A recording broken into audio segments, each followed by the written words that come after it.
कदाचित त्या दिवशी हिंगोलीमध्ये पंतप्रधान मोदीजींची रॅली पाहिजे होती. ती रॅली असती तर त्या रॅलीमधून निघणारी ॲम्ब्युलन्स या गरोदर स्त्रीच्या कामात पडली असती.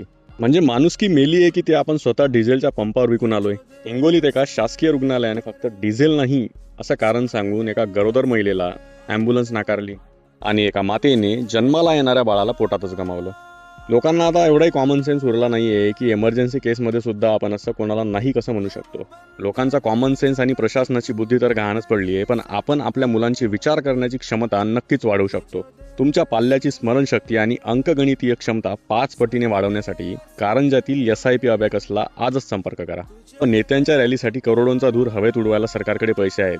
आज डिझेल संपलं म्हणून एका आईने बाळ गमावलंय, उद्या याच सिस्टीममुळे कोणाचा बाप जाईल तर कोणाचा भाऊ. त्यामुळे पुढच्या वेळी मतदान करताना विचार करा. आणि ज्याला कोणाला वाटतंय की मी स्पेसिफिक पार्टीबद्दल बोलतोय, या आई वडिलांच्या जागी स्वतःला कन्सिडर करा आणि नंतर मला सांगा.